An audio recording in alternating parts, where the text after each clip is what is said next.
umviriza ndakwinginze n'ubu ndasubiye kubikubwira nturabe ibyo wagendeyemo ntubirabe ibyo kumana n'ubusa haleluya ikiragisinga tsico ikiragishinga nuko wozimuruka ukamurikirwa n'umuco w'umwana wayo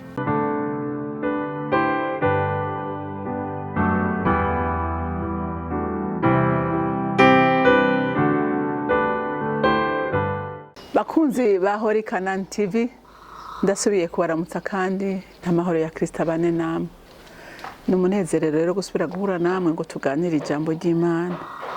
Imbere yuko tuganira reka dushimire Imana. Data ndakuninahaza kuko nta kindi nkwiriye kandi nta n'ikindi naremewe kuguhimbaza, naremewe kugutazira. Ndifatanya rero n'ibyaremwe byose mu ijuru badahengeshanya kubikubita imbere bagutazira bavuga ngo urera kandi uragororotse. Mwami nanje nifatanije rero n'ababo marayika n'abakerubi n'ibiserafi n'abinyabugingo. Mwami Imana mvuga ngo uri Imana yera, uri Imana nziza, uri Imana itunganye, uri Imana itunganiriza abayo, uri Imana idukunda, uri Imana itwitwararika. Mwami Imana ibyo dukorera n'ukuri sinomenya kubivuga birenze ubwenge bw'umwana w'umuntu. None wakira amashimwe kubereye. Nta kindi bise no guha muri iki gitondo ariko kimwe umutima wanje reka gushime n'ibindi mwe byose bigukengurukira kuko watugiriye neza. Ushimwe kandi wubahwe muri byose na hose mu izina rya Kristo Yesu. Amen, amen. Tumaze iminsi turiko turaganira kugakiza ituma umuntu akwiye gukizwa, turavugana akamaro ka mpemu yera.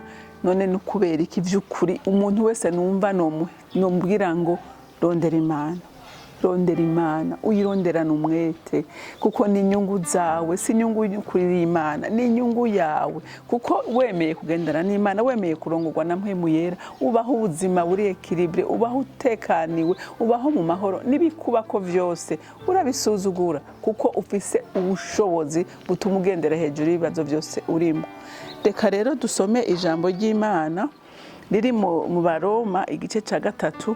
Turasoma umurongo wa 23 hamwe n'umurongo wa 24. Bumve ko kwizera Kristo ni itegeko. Ni itegeko ry'uwaremwe wese kuko Imana imbabazi yarazitanze ku muntu wese. Ariko kubera twese turabanyabyaha, umuntu wese yaremwe twarabonye ko ari umunyantege, twarabonye ko ari umunyabyaha kubwa kamere yandujwe na Adamu. Reka dusome. Haravuga ngo bose bakoze ibyaha ntibashikira ubwiza bw'Imana, batsindanishirizwa n'ubuntu bwayo ibibahereye ubusa kubwo gucungurwa kubonegwa muri Kristo Yesu. Amen. Mwumvise agakiza tukaronkera ubuntu n'ubuntu, nta kiguzi na kimwe wotanga, nta cyo ushobora gukora. Babandi bavuga ngo dukore ngo mukorera ijuru, nta juru wokorera ntivyokunda kuko twese ngo twagize iki twakoze ibyaha bituma tudashobora gushikira ubwiza bw'Imana. Ariko umuntu atuma tubushikira ni Kristo umwana w'Imana nzima. Mbega wewe umaze iminsi wumva aya majambo, umva nawe utarimwo mu banyabyaha, umva nawe kuko ijambo ry'Imana riravuga ngo bavuga ko badakora ibyaha ahubwo baba bakoze icyaha kigira kabiri. Urumva ubusanganywe icyaha noneho ugize n'ikindi cyaha kigira kabiri cuvuga kuvuga ko Imana ibesha. Haleluya. Iyo uvuze ngo nta cyaha ugira uba wise Imana umubesha. Haleluya. Bisigura ngo umuntu wese yaremwe, umuntu wese yaremwe akwiye kwizera uyu mwami kuko niwe wenyene, atakuboko k'umuntu, atagikorwa c'umwana w'umuntu na kimwe kigiyemo. Agakiza twese tukaronkera ubuntu. Haleluya. Ariko icyo dukora twebwe ni giki kugira ngo dushobore guhinduka, kuba transforme mu mushaha wacu. Nico kiba gikenewe ko tugiramo uruhara. Haleluya. Kuko ingeso yakunaniye urayimenya, hamukikubita imbere y'Imana ukayibarira ikagutabara. Haleluya. Icyo ni igikorwa cyawe. Mugabe igikorwa cy'agakiza ni kubuntu, n'ubuntu bwa Kristo. Uwumwizeye wese agirirwa ubwo buntu. munsi y'umusaraba tuharonkera imbabazi twese zidukwiye abari mu isi bose. Nta kiguzi, ikiguzi ni kimwe gusa, nuko ugurura umutima wawe ukavuga ngo mwami ndakwakiriye, ngwine umbere umwami n'umukiza w'ubugingo bwanje. Nta kindi bisaba, nta kindi bisaba.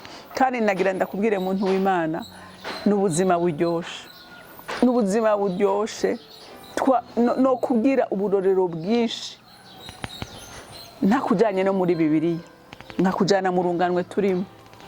Bari baraboshwe ariko umunsi bizeye Kristo bakagendera mu nzira yiwe, bafise ubuzima bwiza, ibyabananiza ubu nabo barabitsinze.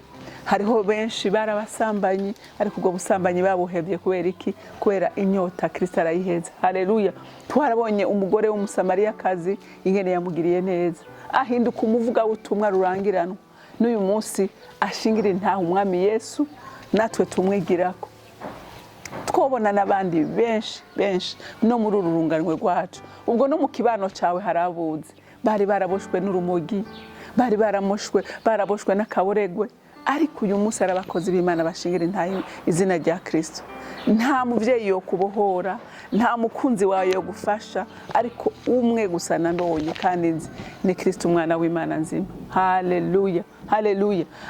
Twese turamukwigwamo, umutima wiwe twese turawukwigwamo. Umutima wa Yesu uragutse. Haleluya. Yakira ababi n'abeza, kuko nico camukuye mu ijuru. Haleluya. Ngo naje gutanga ubugingo kandi ngo ndabutange busagutse. Haleluya. Ariko umwasi wewe icamukuye mu ijuru yazanywe no kwiba no kwica no gutikiza. Haleluya. Ariko hahimbazwe Kristo umwana w'Imana nzima.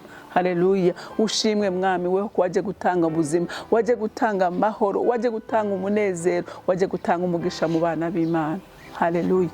Urumva rero nahawe ariko ndagutera intege, nshize amanga, ndagutera intege nshize amanga ngo hongera kuri uyo mwami agira. Haleluya. Numva ngo batsindanirishwe n'ubuntu bwayo ibibahereye ubusa. Wumvize, ubuntu bwayo nibwo buduha gucungurwa, nibwo buduha gutaba, nibwo buduha kwemerwa n'Imana. Haleluya. Kubera Imana iturabira mu maraso y'umwana wayo, ikabona kuvuga ngo Renilde yanyemeye, papa ndamukuzaniye nguyu. Haleluya. Hanyuma ijuru rikakwakira.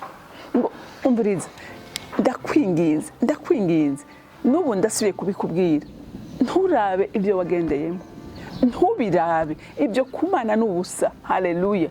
Ikiragishinga tsico, ikiragishinga nuko wozimuruka ukamurikirwa n'umuco w'umwana wayo. Rero Imana yo mu ijuru ibampera umugisha, mwarahezagiye. Mana data rugira byose uri mu ijuru, ndagushimiye. Wadukunze urukundo rutangaje, wemeye gutanga umwana wawe umwe kugira ngo tubeho ubuzima bwiza. Wemeye gutanga umwana wawe kugira ngo aturokore, adukure mu mwiza, ariko umuco wawe utumurikire tugendera habona.